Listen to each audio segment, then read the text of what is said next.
Allez, allez, je m'ennuie déjà. Voilà pour vous. Bravo. Vous voudrez autre chose quand nous aurons décollé? Oh, un abricot. Si.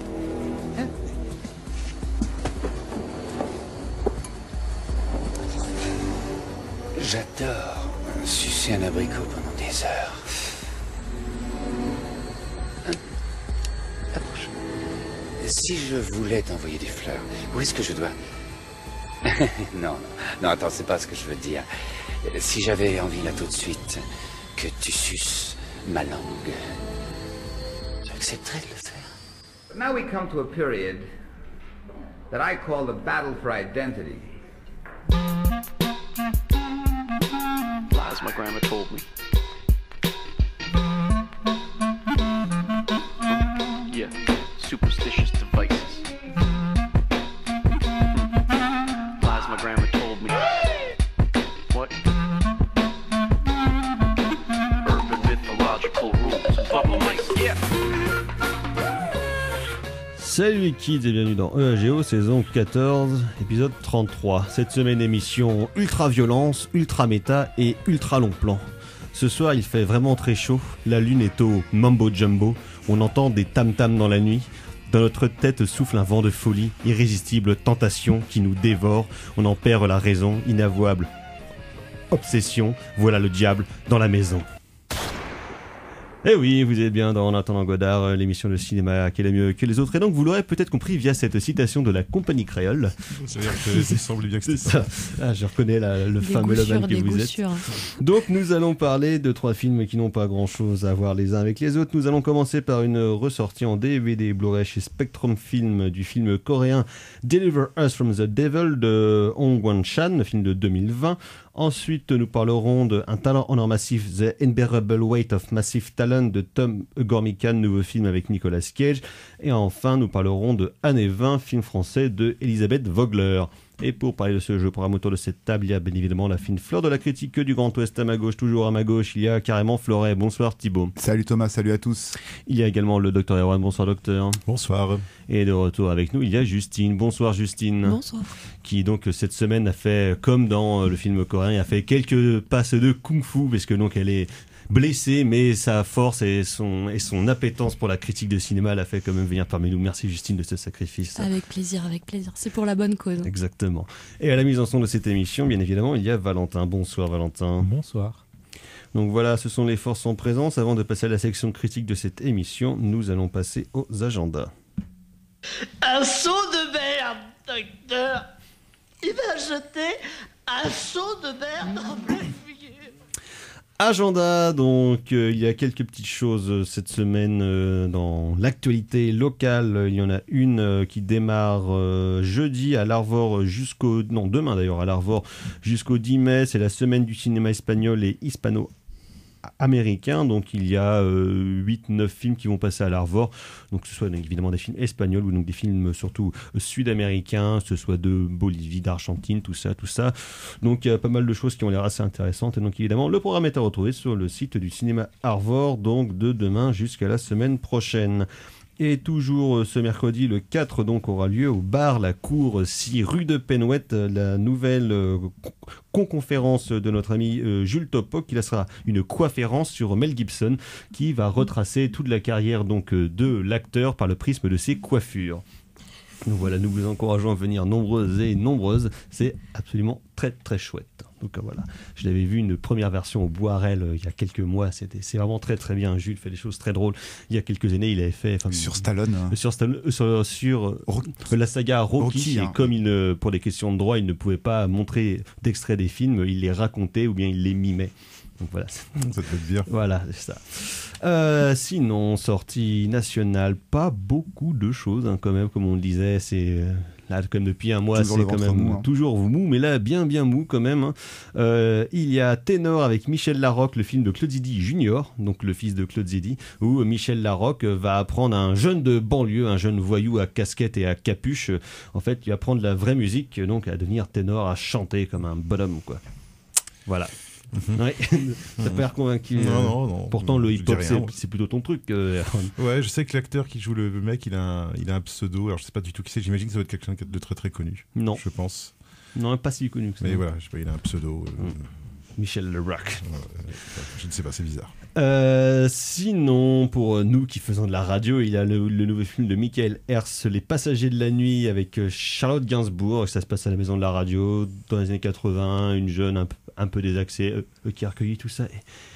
Et puis il y a Charlotte Gainsbourg qui parle comme ça, parce qu'on fait de la radio, donc c'est pas la peine de parler très fort. Voilà. Si vous aimez la poésie et la douceur. Et les années 80. Et les années 80. Sinon, il y a un documentaire qui s'appelle Detroiters, donc sur les habitants de Détroit post-récession, qui dure depuis à peu près 20 ans à Détroit, donc j'espère que ça va passer à Rennes. Sinon, il y a un film qui s'appelle Varsovie 83, une affaire d'État, qui a l'air pas trop mal. C'est plutôt intéressant, en tout cas, pour le coup. Et sinon, donc, il y a malheureusement pour lui, ça fait 10 ans qu'il n'a pas fait de film et il revient avec ça. Sam Raimi, donc l'immense Sam Raimi qui revient avec Doctor Strange in the Multiverse of Madness. Donc voilà, c'est la 25e ou 26e film de l'univers Marvel. Donc bon, les premiers retours sont catastrophiques. J'ai pas vu un seul Marvel depuis 10 ans, donc du coup, je vais me passer mon tour. Le problème, c'est qu'on va rien comprendre. Ça me fait un peu parce qu'on sait pas ce qui s'est passé avant, donc ouais. Il faut tous les rattraper. Mais là, j'ai vu sur les quelques trucs promo, au moins, Sam Raimi, il est tout à fait honnête. Il fait non, moi, j'ai été un employé du studio. Il s'est fait bouler à moitié. Je m'inscris dans une narration, dans un machin. Je gère rien du tout dessus. J'essaye de sauver les meubles. D'accord. Voilà. Bon, ça et de payer mes impôts. Ça donne envie. Alors, à mon avis, il est pas trop dans le besoin, Sam Raimi, hein, mais c'est vrai que s'il pouvait, c'est tristoun, quoi. S'il pouvait refaire comme des films qu'il a envie de faire, hein, quel talent gâché. Merci Hollywood. Oh là là. Donc voilà, c'est l'agenda. On parlera d'autres choses de la semaine prochaine, à moins que vous vouliez aller voir Varsovie 83. Pourquoi pas, si vous avez Pourquoi le pas, temps, ouais, si j'ai le temps, je vais voir ça. Mais on reparlera notamment aussi d'autres sorties DVD et Blu-ray, heureusement qu'il y en a. Donc de la semaine prochaine, on va passer à la section critique de cette émission. On va s'envoler donc pour la Corée et surtout la Thaïlande. Et on va écouter le diable.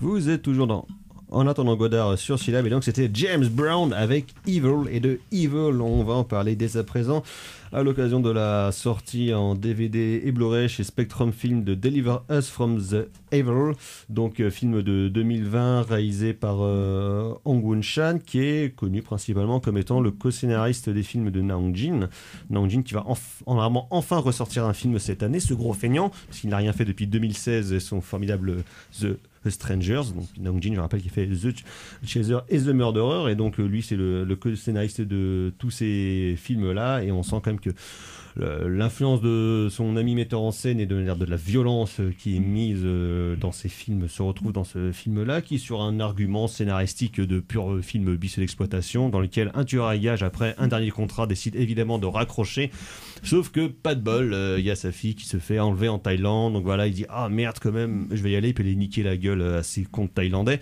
sauf que dans le même temps il est traqué par un autre homme, un japonais bien vénère, parce que donc le coréen a donc buté son frère lors d'un contrat, donc le japonais, le boucher, va essayer de lui foutre sur la gueule et de foutre sur la gueule sur tous ceux qui se mettent sur son passage, y compris quand ils n'ont rien demandé. Donc voilà, sur cette intrigue assez claire finalement, et quand même assez ténue, se déroule pendant 1h50 un programme opératique de boucherie dans lequel des gens vont se foutre allègrement sur la gueule tout en essayant de recapter l'amour et l'attention d'une petite fille. Donc le gros de l'action se déroule en Thaïlande, on en reparlera aussi ensuite, avec parfois des choix chromatiques pas forcément toujours heureux. En tout cas, peut-être ils ont eu la main un peu lourde sur l'étalonnage orange, qui nous ramène aux grandes heures de trafic de Soderbergh, où toutes les scènes au Mexique étaient jaunes et toutes les scènes à Washington étaient bleues. Au moins, c'est un choix conscient et clair. C'est comme ça dans la vraie vie. Tout est jaune au Mexique et tout est bleu à Washington. Non, et un film qui donc est sous influence non seulement du cinéma de Naong Jin, mais aussi de pas mal de ses aînés, on va dire des 20-30 années précédentes. Il y aura à la fois peut-être une influence formelle dans certaines séquences du cinéma de Choyard, qui est aussi, moi ça m'a fait penser dans la relation avec la gamine, des petits côtés Man on Fire de Tony Scott, tout en étant bien évidemment un peu plus léger que tout ça, mais en tout cas c'est vrai que se déroule un pur film d'exploitation ultra barbare, très violent, mais étonnamment assez agréable. Ça sent un peu aussi comme les films indonésiens, ouais. Les films indonésiens, tu sais, de ces dernières années. Oui, je pense à The Raid Redemption, tu vois, ou celui qui a un titre chiant dont j'arrive jamais à me souvenir, qui était passé sur Netflix. Ah oui, il y avait des scènes de boucherie aussi. The Night Comes For Us, voilà, The Night qui était quand même qui était bien barbare, qui est un vrai gros plaisir, où là c'était littéralement des gens qui se transforment en steak haché ambulant à coups de machette dans la tronche, enfin de machette et de tous les trucs coupants qui sont alors là ça va pas aussi loin quand même. Non, ça c'est moins extrémiste même, ouais. et c'est peut-être plus fantaisiste dans les chorégraphies que dans The Night Comes For Us, qui était vraiment très terre à terre et très brutal quoi. Ouais, complètement. Et puis alors c'est bon, on retrouve le côté et c'est une espèce de film un peu c'est une espèce de salade de fruits en fait quoi. C'est un film qui où t'as un peu l'impression de voir du film de Hong Kong, un peu l'impression de voir du film coréen, un peu l'impression de voir du film japonais. Et tu sens que le mec c'est un mec qui a visiblement des influences assez variées quoi en fait en termes de cinéphilie.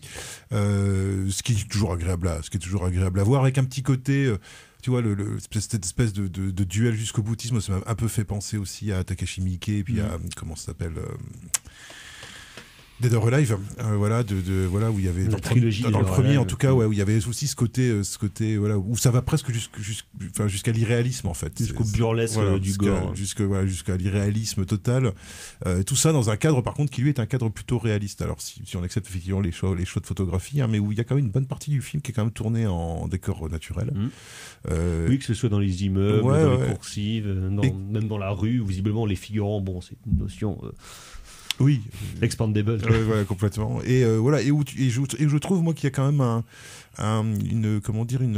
notamment dans la partie thaïlandaise, je trouve qu'il y a une manière de montrer de gérer l'espace, moi je trouve qui est assez intéressante, avec des espèces avec ces espèces d'arrière-cours, d'espèces de rues très étroites, très hautes comme ça, où je trouve on ressent bien cette espèce de côté à la fois caniculaire et en même temps hyper oppressant en fait de cette ville quoi, de la pollution, etc. Je trouve que ça passe plutôt de la pas mal. surpopulation pas forcément de la surpopulation, mais plutôt de l'agitation de la ville. Ouais, voilà, c'est chaotique les rues de Bangkok. Voilà, c'est ça, et où eux-mêmes viennent semer le chaos à force de jusqu'au boutisme n'importe nawesque, et notamment le méchant qui est très bien, moi je trouve, qui est vraiment un méchant comme ça faisait longtemps que j'avais pas vu un méchant qui n'en veut quoi. Ouais, bien taré, et puis il y a quand même il y a une scène notamment où il poursuit le héros avec un tchouk-tchouk armé jusqu'aux yeux d'armes de guerre,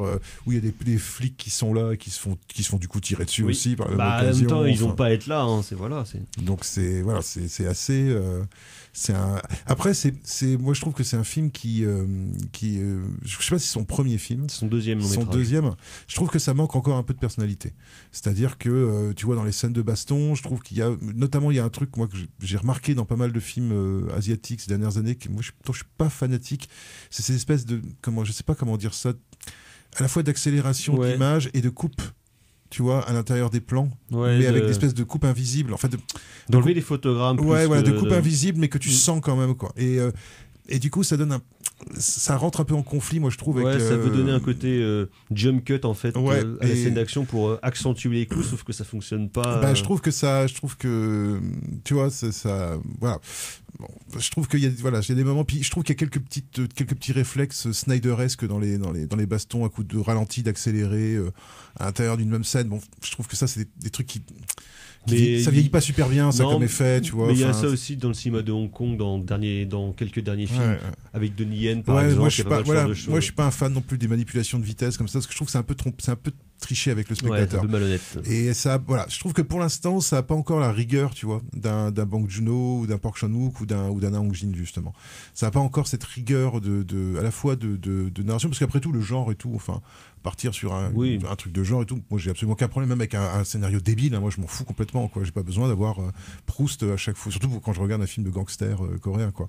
Mais on a vu des scénarios avec des un peu débilous, mais sur des mecs qui se tapent justement The Night Comes For Us, le film indonésien, c'est un argument scénaristique qui est quand même très mince.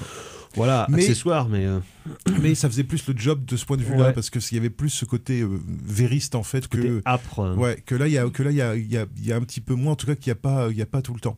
Et je trouve que c'est un petit peu dommage. On en parlait tout à l'heure. Tu disais que c'était un peu timoré à certains moments. Et c'est vrai qu'il y a aussi pas mal de scènes qui sont hors champ, notamment toutes les scènes de torture. Alors je réclame pas spécialement des scènes de torture au cinéma, mais c'est vrai qu'on sent bien qu'il est un peu au milieu du gué en fait avec son rapport à la violence. Moi je trouve, il va un peu loin, mais pas suffisamment loin pour que ça soit dérangeant en fait. Voilà. Et c'est peut-être dans cette zone de confort, je pense qu'il va falloir qu'il apprenne à la quitter s'il veut continuer, je trouve, sur cette voie-là. Justine. J'ai trouvé le film très oppressant à plein de moments, parce que je le trouve à la fois assez calé, moi, sur les scènes de baston. Je trouve que ça marche assez bien, les coupures du rythme comme ça qui s'enchaînent, et ça donne une autre fluidité en fait au mouvement global, qui sont quand même des scènes de baston assez chorégraphiées la plupart du temps. Mais le reste du film, j'ai l'impression que c'est quand même un cocon un peu boursouflé, un peu, à certains moments, les traits de mise en scène sont un peu poussifs aussi, et ce qui fait que j'ai été souvent très oppressée. Et on en parlait tout à l'heure, l'espèce d'étalonnage jaune-orange aussi sans cesse, qui donne un côté assez fiévreux à Bangkok, ce qui à mon avis est le cas. Je n'y suis jamais allée, mais je pense que c'est assez étouffant.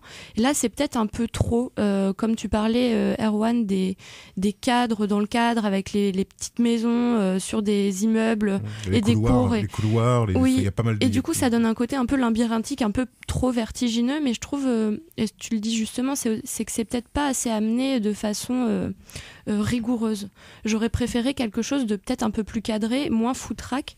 Et là où si ça pêche à mon sens sur ce côté où ça s'éparpille un peu trop, c'est que des fois j'ai l'impression qu'il y a des sauts temporels, des ellipses dans la fluidité narrative qui me posent un peu problème, parce que j'ai l'impression qu'on n'a pas des fois tout à fait les clés de lecture et qu'on nous balance gratuitement en fait la violence comme ça, ce qui je trouve peut-être aurait pu être contrebalancé par le fait que la rigueur des gestes soit beaucoup plus suivie avec le cadre.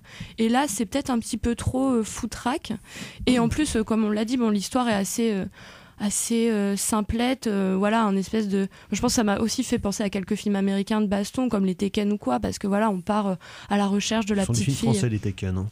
Oui, mais bon, avec des acteurs américains quand même. Pas la fille, mais le monsieur. Non, mais irlandais. Mais voilà, donc ça, j'ai été un peu décontenancée à certains moments et un peu dépassée, parce que je chantais un peu l'oppression et la violence comme ça pour la violence, mais en même temps j'avais un certain plaisir de spectatrice à voir ça, parce que c'est toujours assez jouissif, mais je voyais pas l'arrière en fait. Je trouvais un peu le tout comme une coquille un peu creuse, ce qui fait que c'est-à-dire qu'il est à mi-chemin entre des volontés semi-autoristes et Exactement. un côté ultra exploite, ultra violent. Mais il est vraiment trop sur la corde à mon sens. Il n'est pas encore assez affirmé dans l'un ou l'autre, à faire vraiment de l'exploit pour l'exploit, ou alors avec une vraie patte d'auteur. Là, on sent que ça tâtonne un peu trop, et peut-être qu'il veut trop en mettre aussi après.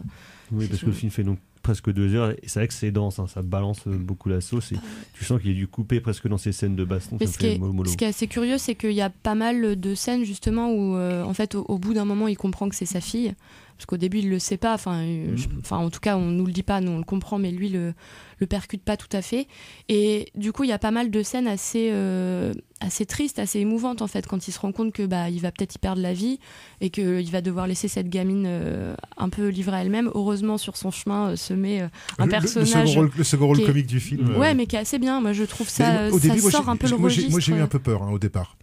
Je me suis dit waouh, oula, voilà. Tu sens le sidekick. On est dans la parce que c'est un personnage de trans, et donc il y a ce risque un peu cage aux folles, quoi, tu vois, un peu cage.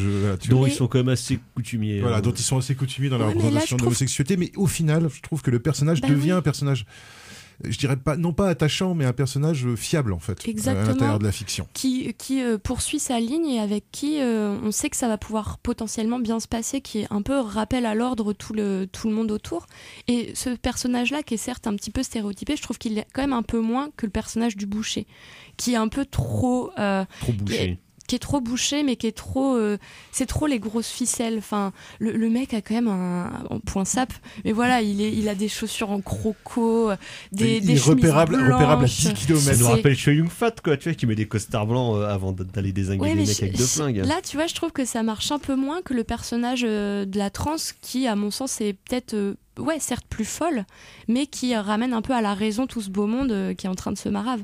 Et du coup, là où je voulais en venir, c'est que les scènes, je les trouve assez belles, ces scènes de tristesse vraiment entre le père et sa gamine, là où il ne renie pas, enfin, en tout cas, il va y aller à fond, c'est-à-dire que dans le cadre, on aura le père qui pleure, la fille, les plans sur la petite fille qui est toute seule et tout ça. Ah, mais il est joli ce plan où elle tend les bras, là, où elle ouvre Il les est, bras. il est sublime, c'est un beau plan. Il est bien ce plan. Mais si, c'est vraiment. Mais par contre, C'est un plan émouvant, comme moi, je tu le trouve. disais, Erwan, les scènes où vraiment la torture advient, elle est souvent hors champ. Et du coup, où est la balance en fait? Est-ce qu'il veut faire pleurer dans les chaumières à certains moments? Est-ce qu'il veut éviter à son spectateur d'être un peu trop pris au dépourvu et de voir un petit peu trop de sang, alors que pour autant, la bande-son, et en tout cas les effets sonores, Ça craque, hein. ça craque beaucoup, on entend vraiment gicler. Donc je pense qu'il est un peu trop sur la corde. Mais pareil, moi je trouve qu'il y a des bonnes idées, tu vois, le plan où il apparaît, en fait, le premier plan du film, en fait, où il apparaît, la première fois qu'on le voit, il est en train d'assassiner quelqu'un. Et je trouve que ça, c'est une bonne idée, ça, de faire apparaître le personnage principal dans une situation qui est... Dans son travail. Voilà, mais dans une situation qui est, voilà, qui est peu glorieuse. Qui est assez peu, qui est assez peu glorieuse, et je trouve que il est bien, ce plan de présentation. Enfin, c'est ça le truc, c'est qu'il y a quand même des idées, parce qu'on a l'air de dire un peu, que c'est effectivement, il y a ce côté baroque, qui est pas que moi j'ai vu dans plein d'autres films, quoi, de Hong Kong, et qui fait que parfois ça penche du côté un peu du too much, quoi, enfin pas du too much, mais du over the top, finalement, ouais. ou d'une espèce finalement de paresse, en fait, tu vois, esthétique et puis narrative, et mais il y a quand même des bonnes idées, enfin voilà, je trouve qu'il y a quand même des bonnes idées. Et bon, alors il y a des cascades de dingo, hein. Il y a des mecs qui sautent à travers des pare-brises, Oui. il y a des mecs qui sortent qui balancent des remotes, qui balancent des grenades pour faire retourner une voiture, pour qu'un affrontement puisse être retourné, en fait, puisse s'arrêter et puis reprendre sous une autre forme. Enfin voilà. Il y a quand même des bonnes idées, je trouve. Thibaut. Oui, moi je suis d'accord avec L'émotion vous a parlé. vous avez. Alors oui, en effet, la corde raide est très tendue par ce côté en même temps sauvage, en même temps elliptique, voire hors champ. Ce côté avec des effets boursouflés, j'aime bien ce qualificatif, un étalonnage un petit peu où ils ont poussé un peu trop les potards. Jusqu'à 11. Et en même temps, il y a c'est un film, il y a des cadres qui sont absolument magnifiques, des mouvements de caméra qui sont absolument magnifiques. Peut-être dans un déroulé un petit peu trop programmatique, c'est-à-dire qu'on sent que quand il y a un travelling dans un couloir, tu sais très bien qu'il va y avoir une énorme tatane qui va arriver. Donc voilà. Quand le boucher va chez un armurier et puis que tout d'un coup il fout des coups de savate sans raison. Donc tu sens on peut discuter, enfin. on est sur. Ça reste relativement lisible, l'impression quand même que les scènes sont relativement lisibles. C'est hyper lisible parce que il y a des cadres qui sont absolument magnifiques. Très beau scope. Oui, puis même les jeux sur les couleurs à Bangkok de nuit ils sont plutôt sympas. Les lignes dans un cadre qui est hyper saturé, moi je trouve ça très sympa. Et pourtant, malgré le fait que le réal soit vraiment au milieu du gué en termes formels, en termes de représentation de la violence, je trouve qu'il arrive quand même en termes d'émotion à faire quelque chose. Alors, voir le monde via le prisme du cinéma coréen, c'est un monde qui est totalement chaotique, voire même c'est un monde qui court vers sa fin.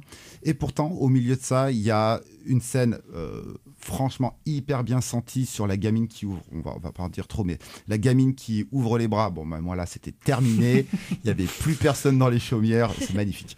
C'est une scène qui est absolument magnifique. Et juste avant cette scène, donc c'est une scène dans un hôtel, et juste avant, il y a donc le père et cette fille, sans trop spoiler, mais il y a le père et sa fille, ils sont dans une espèce de corridor, là à l'extérieur, le plan est absolument ahurissant de beauté. Et en même temps, il y a un rapport au monde qui est extrêmement chaotique, et en même temps, il y a cette beauté, cette mélancolie qui arrive franchement à émouvoir le spectateur. Moi, j'ai lâché ma petite larme sans problème. Mais c'est beau. Et ce plan final, cette situation finale, où on voit ce personnage trans avec cette petite fille, il y a quand même de l'espoir. Il y a une vraie mélancolie. Les scènes sur Panama avec ce dialogue-là, mais cette plage, elle est où? C'est très beau avec ce rapport à la nostalgie, à ce qu'on ne sait pas, à la photo, là, c'est magnifique.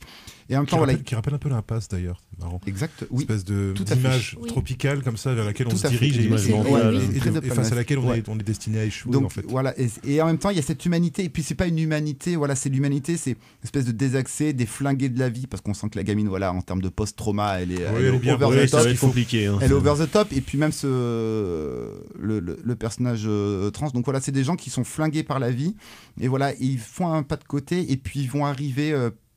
je suppute, ils vont arriver pour le deuxième volet du film. Voilà, s'il y a deuxième volet, mais à essayer de retrouver un espoir. Donc la revanche de la gamine voilà, avec le France. Super ça. Mais donc voilà, à côté de ce côté exploit barbare, mais pas trop, on aurait voulu en avoir plus, mais bon. Mais qui reste agréable à regarder. Ah oui, c'est hyper agréable, c'est hyper tenu en termes de rythme. C'est moi, je hyper retiens, bien tenu, par mais exemple... voilà, il y a cette fin, moi, qui nous rappelle quand même que même dans le chaos le plus bordélique et cette fin du monde, il y a quand même une beauté, et cette beauté, elle vient de ce pas de côté. Time and Tide aussi. Oui, voilà. Oui, c'est vrai, ça ressemble un peu à voilà, ça aussi. c'est pas un film qui est complètement plombant. Mais voilà, au final, le film est tellement programmatique, même dans la caractérisation de ces personnages, que voilà, c'est pas une grande œuvre humaniste non plus, mais il y a de l'humanité qui s'en dégage, et ça, c'est toujours plaisant. Ouais, juste un détail auquel je pense, il y a un plan moi, dans le film que j'ai trouvé vachement bien, et j'aurais aimé justement qu'il y ait plus, parce que c'est un plan justement qui repose sur il n'y a pas d'effet en fait, c'est le plan où il rentre dans son hôtel, il y a des hommes de main qui l'attendent, et il va monter dans l'ascenseur, il y a une espèce de porte en verre qui ferme derrière lui, et puis il attend l'ascenseur, il y a des mecs dans l'ascenseur qui sortent, et en fait il y a un moment, il y a un plan où il doit tuer 7-8 personnes à bout portant comme ça, et avec un plan qui dans mon souvenir est un plan qui est fixe quoi, qui est pas un plan qui bouge, et je me disais tiens bah voilà, c'est plutôt ça moi que j'ai envie de voir justement, c'est tu poses ton cadre et tu fais évoluer les choses à l'intérieur plutôt effectivement que de jouer sur la vitesse de l'image en fait, tu vois, pour obtenir du rythme, alors que là je trouve que ça marche très bien parce que c'est la Corée qui fait que ça marche bien en fait, c'est la manière dont les choses bougent à l'intérieur du cadre, et j'aurais aimé tu vois que ça aille un peu plus loin justement dans cette voie là en fait, quelque chose de plus sec en fait quoi. Justine. Mais je te rejoins tout à fait, et aussi sur le côté des fois où ça manque un peu de nerf. Des fois c'est trop ça veut trop s'envoler, et j'avais à certains moments l'impression de me retrouver face à un jeu vidéo, et du coup on a le boss et en fait il passe des étapes comme ça où en fait il évolue de monde en monde, et il y a notamment un plan qui m'a vraiment fait tilt à la fin du film où on a une caméra comme ça zénitale, et on a tout l'escalier où en fait lui on le voit et il monte sait les niveaux exactement, et en fait il doit à chaque fois affronter ses monstres en fait, et du coup il les bute mais qui sont pas vraiment ses monstres parce qu'il les tue gratuitement. Après on sait bien qu'ils sont à la botte du boucher, et le boucher en fait retourne la situation et les tue à la fin, et du coup c'est comme ça il évolue, et ça je trouvais ça hyper bien pensé en termes de cloisonnement et de strates et d'évolution possible dans le film, où je me dis là ça c'est un point de vue intéressant je trouve à mettre en image, qui en tout cas me touche et me plaît, et au-delà de ça qui est hyper divertissant de suivre comme ça, comme le disait Thibaut, certes un programme annoncé, mais tout en ayant force à chaque fois de séquences qui sont qui appellent à la fois au symbole, qui appellent à la fois à penser de son cadre, et notamment oui la scène aussi qui advient juste après en fait, où du coup on le voit dans son après le dans truc son hall, de remonter tous les différents niveaux des immeubles, c'était fait plusieurs fois quand même dans les dernières années. Il y a eu dans The Raid, il y a eu dans le film Dread, il y avait ça aussi dans L'Honneur du Dragon avec Tony Jaa par exemple, ce qui est une figure assez commune, où il va remonter au fur et à mesure, il va balancer les mecs par-dessus les balustrades, ce qui d'ailleurs est un manque de respect de la copropriété, mais bon mais c'est une figure assez connue, mais qui est souvent efficace. Mais oui, tout à fait, parce que là je pense que le film à certains moments manquait de nervosité, ça manquait de vraiment on appuie, et là je trouve que ces moments-là font que ça monte vraiment en tension, et c'est ça redynamise vraiment film. Absolument, moi je trouve que c'est là où le film peut être fort aussi, c'est qu'on peut le voir comme ça, en fait, un espèce d'échelonnement vers le diable, en fait, parce qu'on suit deux diables à leur façon, et du coup là les voir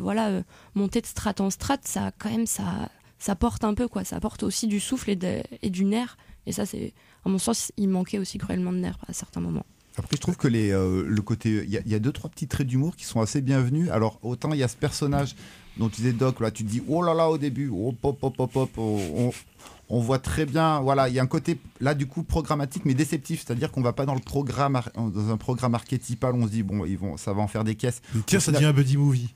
Voilà, donc donc là, ça c'est un petit peu atténué, donc les traits d'humour fonctionnent bien. Et puis après, il y a ce côté un petit peu vidéoludique qui fait que des fois, voilà, c'est un tir, one shot, one dead. Là, c'est des fois tu te marres, des fois même devant certains aspects brutaux, alors que tu en aurais aimé ailleurs, tout ça. Voilà, je trouve que l'humour est plutôt bien tenu. Et t'es là, tu fais quand même. C'est quand même plaisant à voir tout ça. Après, voilà, faut bien préciser qu'on chipote un peu parce que c'est vrai que la dimension programmatique, je dirais pour moi, c'est un peu la base même des scénarios de films d'arts martiaux et de films de gangsters asiatiques. Oui, c'est planté dès le début. Si tout d'un coup les mecs ils se mettent, tu vois, à faire, je sais pas, des films Sundance, tu vois, où on te fait croire que c'est un film de gangsters, puis au bout d'un moment les mecs restent à regarder dans la plage. Enfin, tu vois, il faut être Kitano. Ils restent devant la plage, ils vont tous ensemble au Panama. Ouais, mais tu vois, faut être Kitano, tu vois, ou Wong Kar-wai quelque part pour pouvoir se permettre d'aller vers une espèce d'abstraction comme ça. Et c'est vrai que je pense que c'est ça en fait. Je pense que ce réalisateur là, je pense qu'il a des influences qui sont suffisamment variées en fait pour effectivement, je pense être encore encore dans une espèce de trop plein en fait d'influences. Et je pense, mais j'ai assez confiance. Moi, j'ai bien envie de suivre ce qu'il va faire parce que je me dis, je pense qu'avec encore un ou deux films, il faut qu'il nettoie un peu le gras encore sur son système d'influence. Et je pense il peut arriver à quelque chose assez rapidement qui sera vraiment bien quoi. Enfin, tu vois, parce que c'est bien, hein, mais c'est pas vraiment bien quoi. Techniquement, tout est là. Les cadres sont mortels, les effets sonores sont mortels. Les acteurs sont bien. Les acteurs sont bien. Le rythme est impeccable. 1h48, il me semble. Hein. Ouais, ça marche tout seul. Pouf, là, on monte dans le train, puis on y va. Et puis la gradation marche bien. Tout fonctionne bien. Il y a un peu d'émotion. Mais ça ressemble à certains de ces films coréens. Dans le cinéma coréen, c'est un truc moi que j'ai souvent vu. C'est-à-dire des films avec il y a toujours un moment où c'est un peu bancal. Enfin, pas forcément des films policiers d'ailleurs, mais des moments où il y a des trucs un peu bancal qui apparaît. Tu te dis, tiens, c'est marrant. Est-ce que c'est un truc culturel ou est-ce que c'est juste que c'est un peu bancal? Bon, généralement, c'est la deuxième solution. Hein. mais alors, c'est marrant parce que tu vois, moi, ça m'a fait penser à un autre film, mais un film que j'ai vu il y a des années de ça, qui était vachement bien, qui s'appelait New World.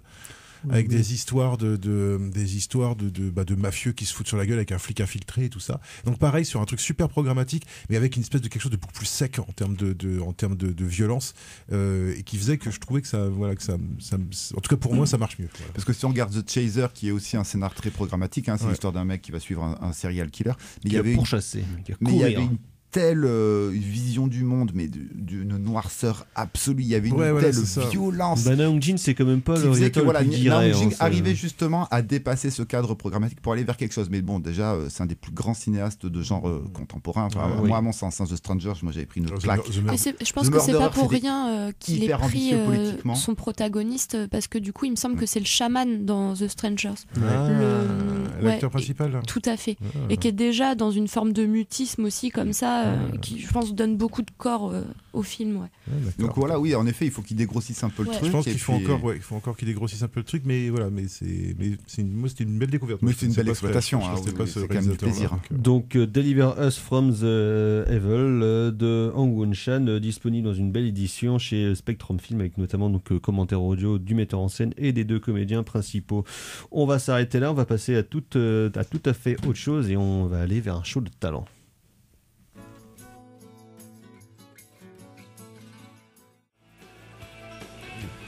En attendant Godard sur Syllab, et donc c'était The Replacements avec Talent Show et de talent. Il va en être question dès à présent à l'occasion de la sortie la semaine dernière ou la semaine d'avant, je ne sais plus, de Un talent en or massif, The Unbearable Weight of Massive Talent, réalisé par personne, qui c'est donc Tom Garmicon, mais qui met surtout en scène Nicolas Cage, qui a permis à de nombreux esthètes du cinéma invisiblement de dire que c'est le grand retour de Nicolas Cage alors qu'il n'était jamais parti. Mais Nicolas nous fait ça à peu près tous les 4-5 films.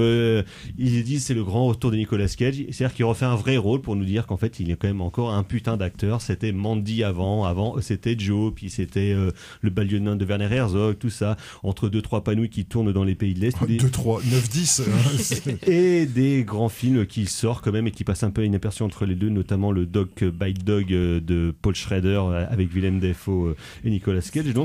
Mais donc là, c'est un relativement vieux projet, donc écrit et réalisé par Tom Gormicon, qui met en scène Nicolas Cage dans une version fictionnel de lui-même dans le rôle de Nick Cage, donc acteur semi-has-been mais qui fait des bons films de temps en temps, qui attend toujours le grand rôle, qui a des problèmes avec ses finances, avec sa famille, alors que dans la vraie vie il n'a pas eu tout de problème en l'occurrence avec sa descendance. C'est même d'ailleurs pour ça qu'il a fait autant de panouilles, c'est pour subvenir aux besoins et aux études de ses enfants.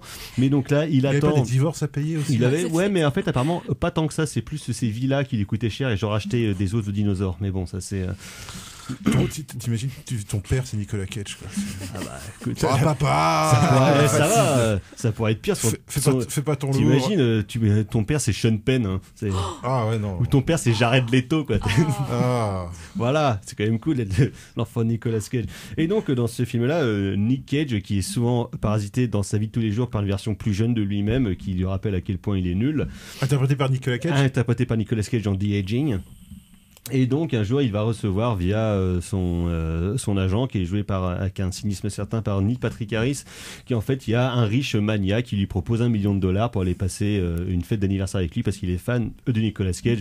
Au début il a pas trop envie, mais vu que David Gordon Green l'a envoyé chier pour un film, il décide de l'accepter. Donc il se retrouve à Majorque dans la maison du mania qui est Pedro Pascal, le sympathique Pedro Pascal avec sa tête de bonnet badass.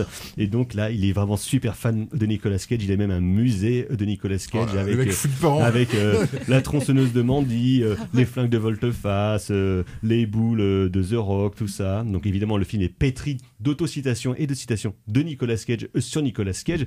Donc où c'est vraiment la prise en compte de la version mémifiée par Internet de Nicolas Cage. Donc avec le côté le plus ironique et qui peut parfois pencher au cynisme justement. Sauf que Nicolas Cage va apprendre qu'en fait ce riche milliardaire est d'après la CIA un des plus gros trafiquants de drogue du monde, donc il va être chargé d'enquêter et de retrouver une jeune fille qui a été kidnappée par ce... Ça c'est les bonnes idées de la CIA, hein, prendre Nicolas Cage pour faire des enquêtes, le roi de la discrétion. Sauf le mec on l'appelle le roi de la discrétion quand même. Nicolas Cage essaie tant bien que mal de mener sa mission, mais sauf que le perso de ce petit Pedro est en fait super sympathique, il est super cool, et c'est là qu'il se rend compte que c'est un peu l'ami qu'il n'a jamais eu. Donc ça va virer au genre de buddy movie avec quelques séquences qui pour le coup sont vraiment très drôles, notamment un montage de mur assez rocambolesque parce que les deux sont sous l'emprise de la drogue et de la paranoïa, parce que ça arrive quand on prend des acides et qu'après on roule à pleine vitesse dans les rues de Majorque, qui en fait c'est en Croatie je crois, ou je sais plus, un pays de l'Est quoi. Et donc malgré ces caractères assez sympathiques et un duo d'acteurs principaux qui fonctionne pour le coup vraiment bien, même si on peut déplorer chez Nicolas Cage un manque d'ambition capillaire et aussi dans l'habillement, parce que Nicolas Cage dans la vie de tous les jours nous a quand même habitués à des looks assez fantasques, comme par exemple un perfecto rose avec un chapeau de cow-boy, tout ça, où Nicolas Cage assume de toute façon l'homme qu'il est, qui est c'est-à-dire un des hommes les plus cool du monde. Et le film n'arrive pas vraiment à prendre en compte quand même cet aspect-là pour virer un peu trop vers un truc sarcastique, et qui manque surtout de sortie de route justement, parce qu'on a envie que Nick Cage aille hyper loin. Il le fait à un moment donné quand il se grime en mafieux italien avec l'accent, avec prothèse sur le nez, où il surjoue un accent italien à peu près aussi bien que moi d'ailleurs, hein, mais bon. Et Jared Leto peut-être aussi. Mieux, ouais, un peu à la Jared Leto, mais en plus sympathique quand même, parce que c'est Nicolas quoi. Avec une fin qui du coup vire au film d'action, mais de film filmé de manière totalement molle et un peu anonyme, alors qu'il y a quand même plusieurs choses qui, au fur et à mesure du film, rehaussent le ton, et on a presque l'impression que Nick Cage est un miscast dans son propre film.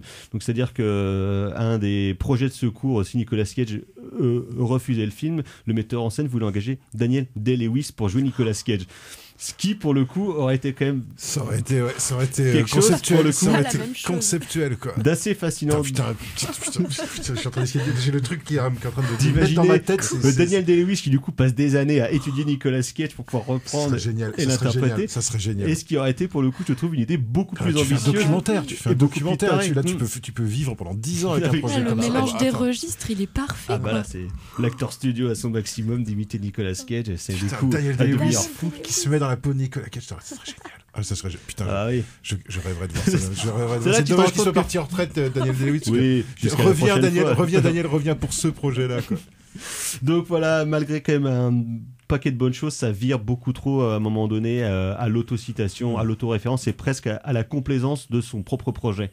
C'est-à-dire que le titre même du film, Un talent en or massif est cité dans le film. On voit les affiches, on voit la promotion, on voit à quel point le concept lui-même est génial d'écrire, parce que dans le film ils écrivent une fiction sur Nicolas Cage justement qui va s'allier à machin, donc du coup forcément ça devient un peu trop, et le soufflet retombe malgré quand même quelques bonnes scènes qui sont vraiment chouettes. Donc c'est loin d'être honteux dans la carrière de Nicolas, mais on sent vraiment qu'il y avait un potentiel qui n'est pas exploité parce que toutes les parties sont finalement un peu trop frileuses, quoi. Donc voilà, un talent en or massif de Tom Gormican. Et dans un tout autre genre, Je suppute, un film français sorti la semaine dernière, années 20 de Elisabeth Vogler, qui donc ne se passe pas dans les années 20 du XXe siècle, mais dans l'année 20 de ce siècle-ci, qui donc se passe et qui a été tourné après le premier confinement, à l'été 2020, et qui va nous raconter, c'est une magnifique histoire de destin croisé dans les rues de Paris dans le cadre d'un long plan séquence. Cher docteur, vous avez vu, car vous êtes un esthète vous-même du cinéma. Oui, alors je précise quand même que je suis pas totalement objectif, puisque j'ai une amie qui joue à l'intérieur du film, donc voilà. Donc je vais préciser. Elle joue bien. Oui, moi je trouve très bien. Moi. Mais voilà, je précise par honnêteté vis-à-vis des auditeurs, que si je ne touche pas d'argent, j'ai des raisons d'être plus attentif à ce film-là qu'à d'autres films français qui ont pu sortir au même moment. Donc effectivement, alors Elisabeth Vogler, qui si mes souvenirs sont bons, est un personnage de Bergman, je crois, et qui donc est un pseudo, mais qui regroupe, je ne sais pas si ça regroupe une personne ou plusieurs personnes, j'avoue que j'ai pas trop d'infos là-dessus. C'est un collectif, je crois. Parce que moi j'ai l'impression que c'est un collectif aussi, qui avait déjà fait Paris est à nous en 2019. Et qui donc rempile toujours à Paris. Oh là là, ce parisianisme. Ah bah là pour le coup oui, c'est un film parisien. Le dédain de nos régions, comme on dit. Mais en fait, je sais pas si c'est moi territoire. Je sais pas si c'est moi qui délire, mais je me demande si depuis ils sont pas en train de faire Lyon nous appartient. Non, mais justement quelque chose de similaire, parce que j'ai entendu dire qu'il y avait une scène comme ça qui avait été tournée à Rennes il y a pas longtemps. T'es sûr que c'est pas Charleville-Mézières peut-être? Je ne sais pas. Je vais pas m'avancer pour pas dire de bêtises. Alors donc effectivement, alors c'est pas tellement des destins croisés, puisqu'en fait les personnages c'est plutôt des passages de relais. C'est-à-dire qu'on passe d'un personnage à un autre, et en fait c'est qui peut faire penser au film de Richard Linklater. Oui, le Slacker, qui est son complètement ça. film pro. C'est complètement ça. Et c'est vrai que c'est pas Linklater qui veut. Alors il y a ça en ligne de mire, et il y a Jarmusch aussi en ligne de mire, avec justement des conversations, mais qui sont pas forcément des conversations sur des trucs extrêmement graves ou extrêmement saillants, on va dire. La vie quotidienne. Mais plutôt des espèces de conversations autour de trucs qui peuvent être soit des choses assez sérieuses, soit des choses, on va dire, plus débiles, ou en tout cas plus légères. Et donc on part du, je sais pas d'où on part, je me demande si on part pas du Louvre.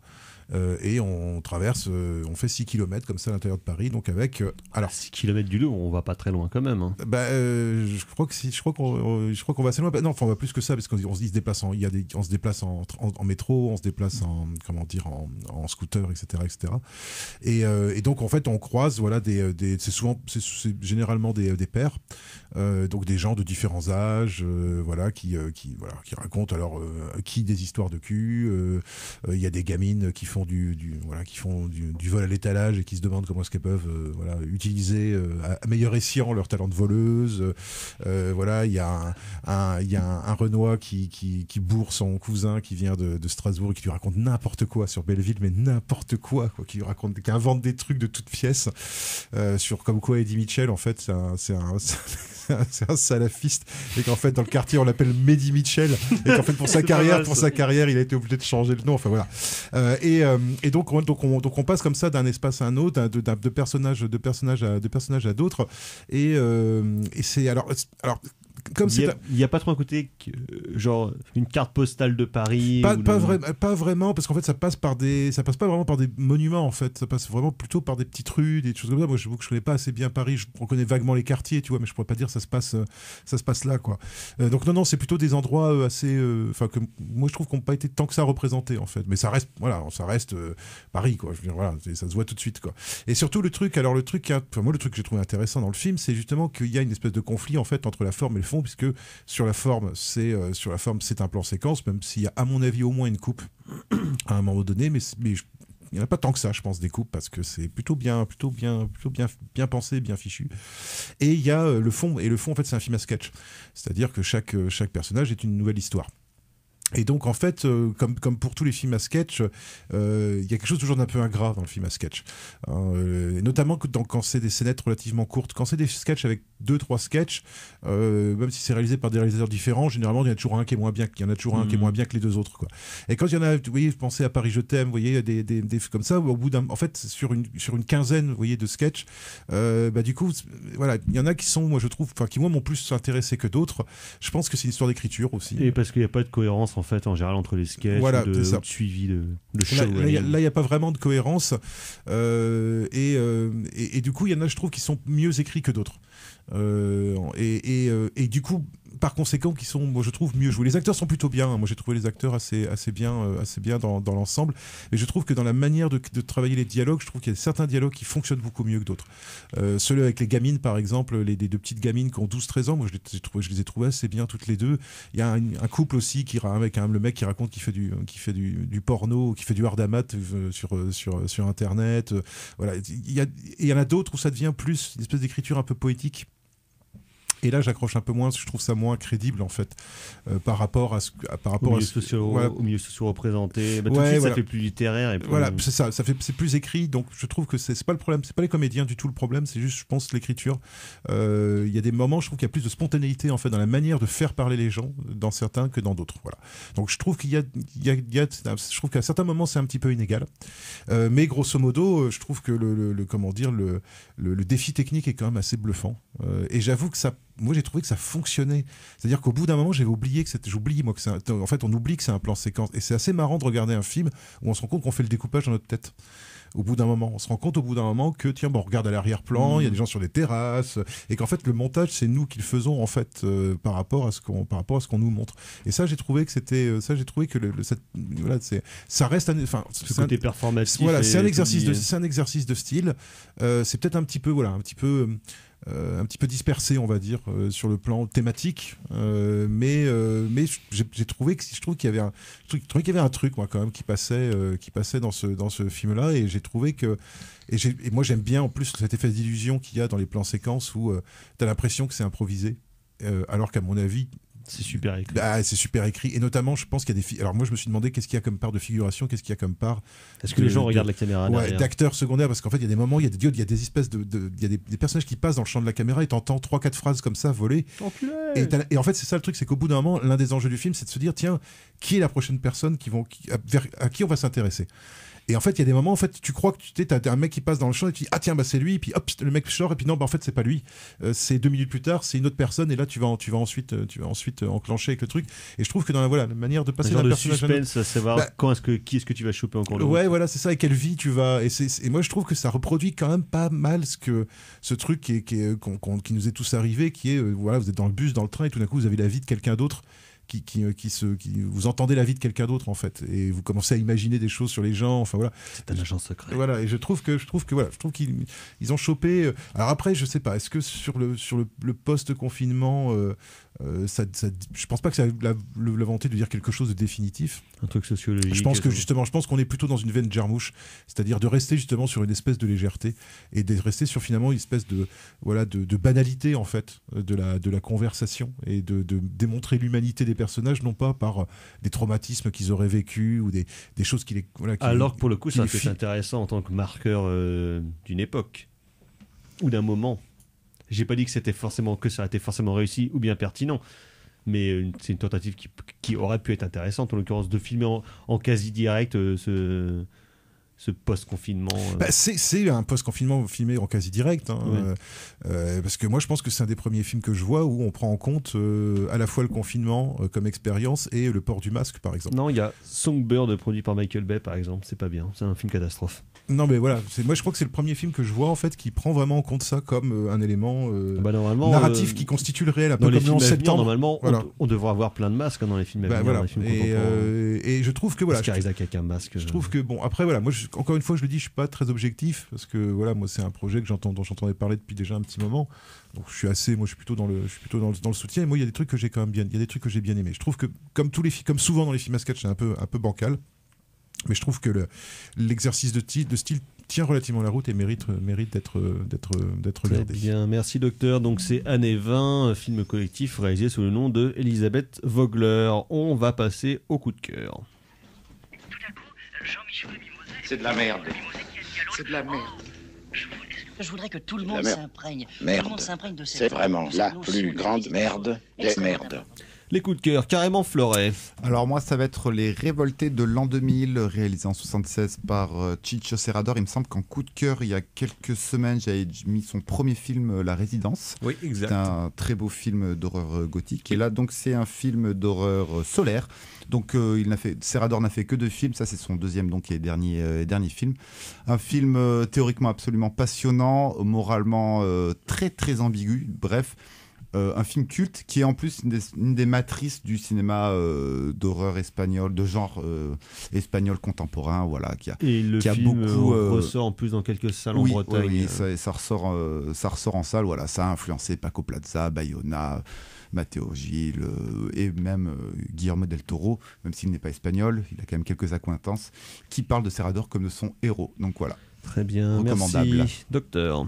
Alors moi ça sera L'Itan de Jean-Pierre Mocky, découvert en compagnie de Thibault lors d'un duo de jours d'une formation exploitant il y a pas longtemps dans le Finistère. C'est une bamboche infinie.